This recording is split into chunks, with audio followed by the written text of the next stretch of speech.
Les lampions de l'atelier de consultation provinciale sur la politique nationale de la faune sauvage en République démocratique du Congo se sont éteints vendredi dans Lubumbashi, chef-lieu de la province du Haut-Katanga. 4 jours durant, un parterre riche taillé aux attentes de l'atelier a cogité sur la politique nationale de la faune sauvage avec comme finalité doter les pays du Lumumba, un cadre politique spécifique et cohérent à l'échelle nationale. Après la restitution des travaux en groupe et débat, un communiqué final a été lu à l'issue duquel quelques recommandations ont été formulées par les participants.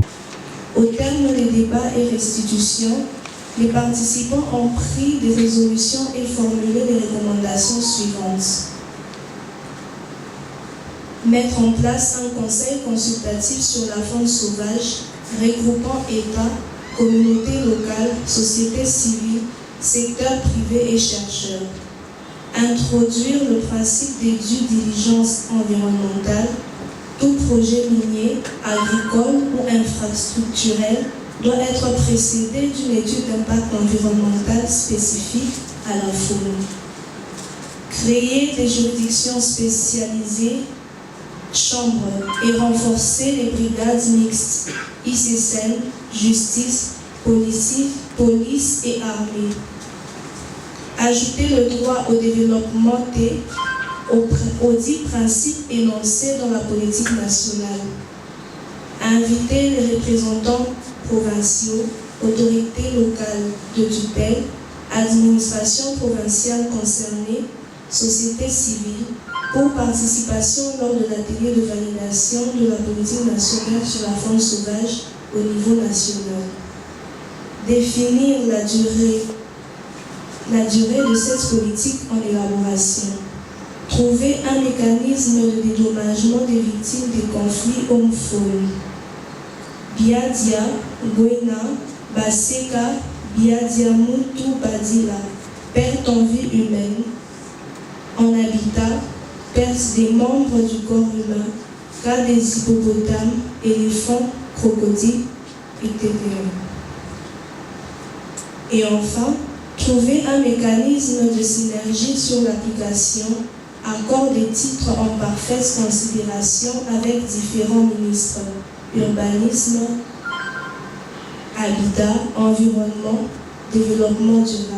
C'est là sous les regards admiratifs de la délégation venue de Kinshasa qui visiblement s'estime heureuse d'avoir atteint ses objectifs. De par sa nature, la République démocratique du Congo a une biodiversité exceptionnelle et une faune sauvage riche et diversifiée qui en même temps constitue un levier stratégique pour les développements durables du pays à plusieurs niveaux. Pour ce faire, une politique nationale inclusive des communautés locales s'avère nécessaire avant de préserver les secteurs fauniques et la biodiversité qui de nos jours sont des enjeux majeur. Fier d'avoir accompagné le gouvernement congolais dans ses travaux, la FAO souligne l'utilité de cet atelier riche en échanges et expériences, comme l'a dit son chef de bureau à Lubumbashi. Cet atelier a permis de partager des expériences précieuses et d'identifier des priorités essentielles pour que la future politique nationale de la faune sauvage reflète les réalités du terrain et les aspirations des communautés.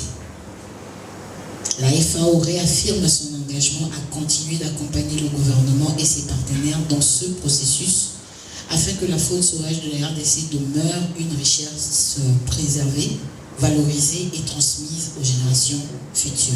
Pour Michel Kizito, chef de bureau à la division provinciale de l'environnement et développement durable, la participation active du Haut-Katanga à ces travaux est une marque de fierté et par la suite remercier les différents partenaires du gouvernement congolais.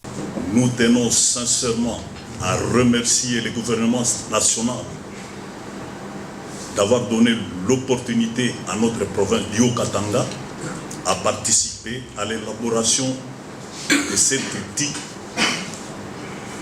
combien intéressant pour la faune sauvage. Nous tenons également à remercier le partenaire technique et financier, en l'occurrence la FAO. Sans oublier, nous tenons à remercier sincèrement également tous les participants pour le travail combien abattu et réalisé en ces jours De son côté, les représentants du ministre provincial de l'Environnement, Énergie, Hydrocarbures et Mines a quant à lui souligné l'importance de la gestion durable du secteur faunique et la biodiversité avant de clore les assises de l'atelier de consultation provinciale sur la politique nationale de la faune sauvage en République démocratique du Congo. Votre présence témoigne de l'importance que nous accordons collectivement à cette question.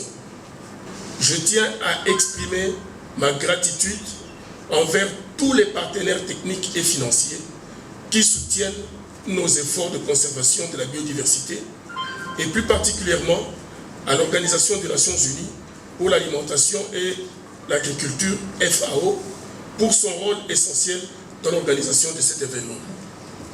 Nous avons pu appréhender les défis et les opportunités liées à une gestion durable de cette ressource précieuse, en explorant les services rendus de la faune, sa valorisation et les enjeux liés à une seule santé, reliant ainsi la santé animale, humaine et environnementale.